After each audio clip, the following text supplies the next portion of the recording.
While you're watching this video, 4 nuclear powers are positioning their pieces on the board for a confrontation that could redefine the 21st century.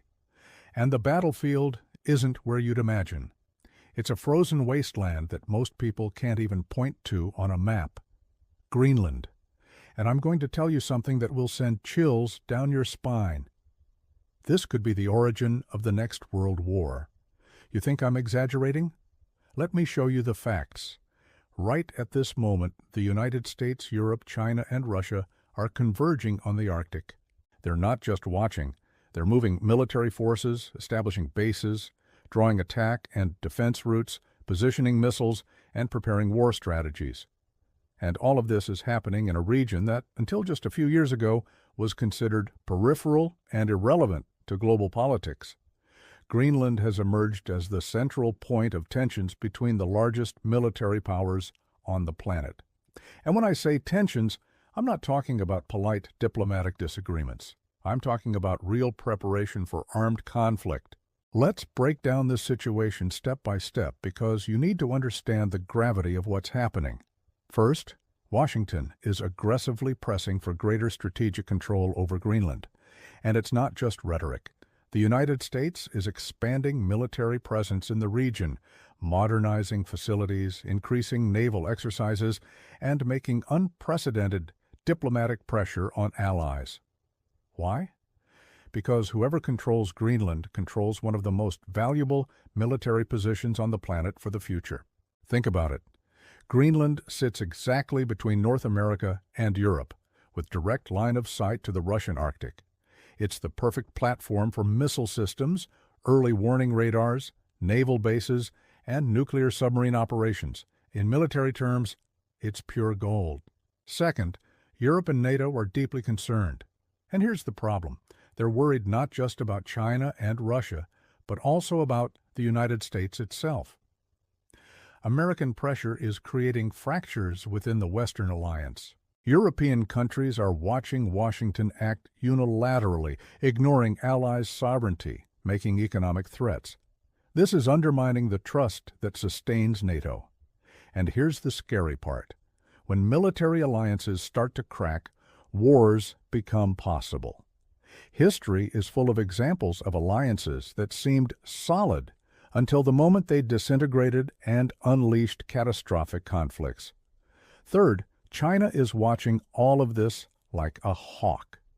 Beijing isn't just passively observing, it's calculating, planning, looking for opportunities. China sees the fractures between the United States and Europe as a strategic opening, and it's already making moves. Beijing declared itself a near-Arctic state, the geographically absurd classification, but politically significant.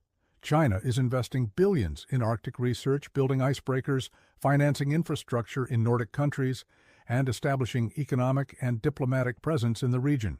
Why? Because it knows the Arctic is the future global battlefield. And the Chinese strategy is both brilliant and dangerous. While the United States and Europe fight among themselves, China positions itself as a diplomatic and economic alternative. It offers investment without American political demands. It offers cooperation without threats of tariffs. And slowly, methodically, it's gaining influence in exactly the region that Washington considers vital to its national security. Fourth, Russia is absolutely interested in anything that weakens Western influence in the Arctic. Moscow sees the Arctic as its historical sphere of influence. Russia has the largest Arctic coastline of any country.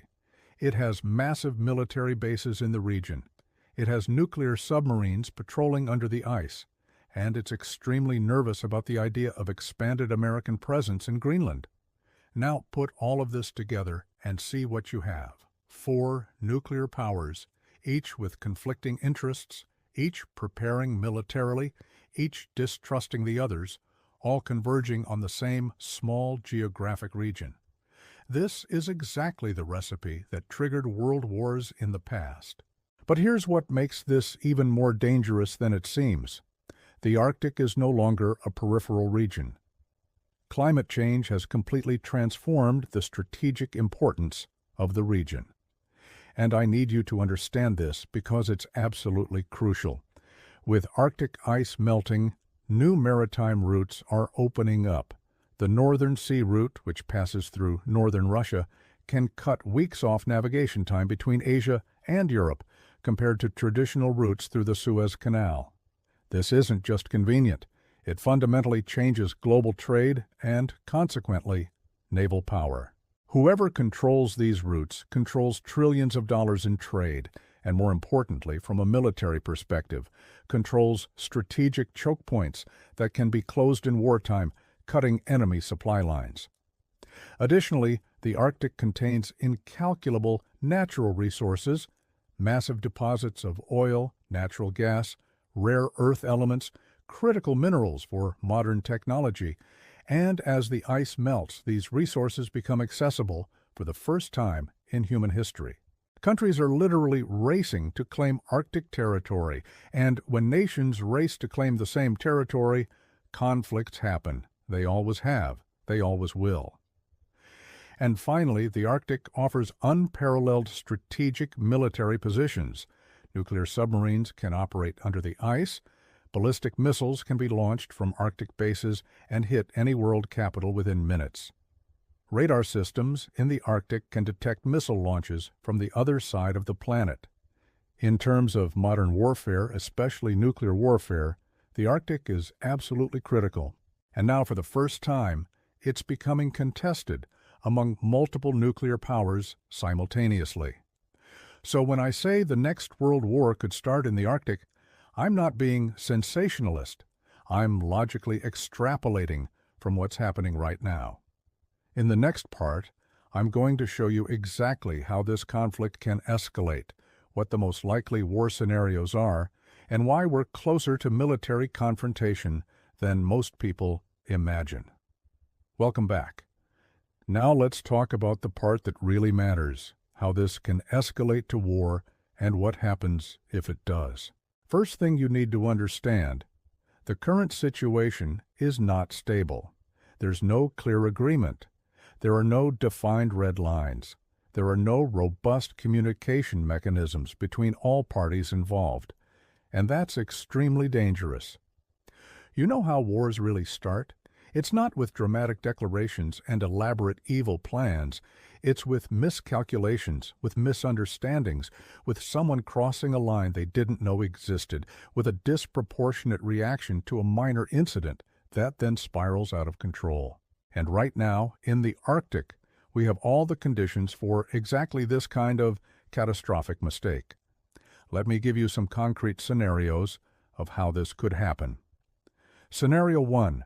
Naval incident in the Arctic. A Russian warship and a NATO vessel meet in contested waters near Greenland. Neither wants to back down because that would be seen as weakness. Tension rises. Someone fires a warning shot. The other side interprets it as an attack. Within minutes, you have warships exchanging fire. Within hours, governments are deciding whether to escalate or not. Within days, you could have full-scale military conflict. Does this sound far-fetched? It happened dozens of times during the Cold War. The only reason it didn't result in war was luck and a few brave individuals who refused to pull the trigger. But luck eventually runs out. Scenario 2. China offers a massive economic deal directly to Greenland, bypassing Denmark and Europe. It offers tens of billions in investment, infrastructure, development. Greenland, which has only 56,000 inhabitants and is desperate for economic development, accept. Suddenly, you have massive Chinese economic presence a few hundred kilometers from North America. Washington sees this as an existential threat. It responds with sanctions, economic blockades, maybe even military actions to protect its national security interests. China sees this as aggression against its legitimate investments, and suddenly you have the world's two largest economies and military powers on a direct collision course. Scenario 3. Russia, feeling it's losing influence in the Arctic to the United States and NATO, decides to make a show of force. It conducts massive military exercises in the region, perhaps even simulating attacks on NATO installations. NATO responds with its own exercises. Tensions rise. An accident happens during these exercises, a missile goes off course, a plane invades airspace by mistake, and suddenly you have two nuclear military blocs in direct confrontation. These scenarios aren't science fiction. They're based on real incidents that almost triggered wars in the past. And right now, conditions in the Arctic make these scenarios more likely than ever. But let's talk about what really terrifies me, the multipolar dynamic of this crisis. When you had the Cold War, it was basically the United States versus the Soviet Union. Two sides, relatively predictable. Each side knew what the other would do, had clear red lines, had established communication channels. Now, you have four major players, United States, Europe, China, Russia, each with their own interests, each making their own moves, each responding not just to the other three, but also trying to anticipate the responses to the other's responses. It's exponentially more complex and exponentially more unpredictable. And in complex and unpredictable systems, catastrophic failures happen. Now let's talk about the real impact if this escalates to military conflict. First, any war in the Arctic involving major powers is, by definition, a global war. You can't have the United States and Russia exchanging fire in the Arctic without it spreading to other theaters. Europe would be dragged in. Asia would be dragged in. Allies on all sides would be forced to choose sides. Second, this would inevitably be a high-intensity technological war. It wouldn't be traditional ground combat. It would be cyber warfare, electronic warfare, hypersonic missiles, nuclear submarines, satellites being destroyed, critical infrastructure being attacked, and the potential for nuclear escalation would be frighteningly high. Third, the global economic impact would be catastrophic. Maritime routes being closed, international trade stopping, supply chains collapsing, financial markets melting down. We're talking about economic damage that would make the 2008 crisis look like a minor recession. Fourth, and perhaps most important long-term, a war in the Arctic would permanently destroy the international order established after World War II. NATO might not survive. The United Nations would become irrelevant. Alliances that sustained relative peace for 80 years would disintegrate. And what would emerge on the other side would be completely unpredictable. So what should you take away from all of this?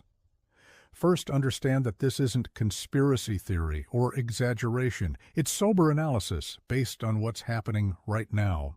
Four nuclear powers are converging on the same region with incompatible interests and massive military capability. This is an objectively dangerous situation. Second, recognize that the world has changed. The Arctic is no longer peripheral. It's now central to global security, global trade, global power, and it's not institutionally prepared to manage the competition that's happening there. Third, accept that we are entering an era of greater risk of war between major powers than at any time since the Cold War. The institutions that maintained peace are weakening. The technologies that make war more destructive are proliferating, and the reasons for conflict are multiplying. The Greenland crisis isn't an isolated event. It's a symptom of a tectonic shift in global politics. And if we don't pay attention, if we don't demand that our leaders negotiate seriously instead of posturing, if we don't recognize the dangers of what's happening, we might wake up one day and discover it's too late to avoid conflict. The Arctic is armed, the powers are positioned, and the clock is ticking.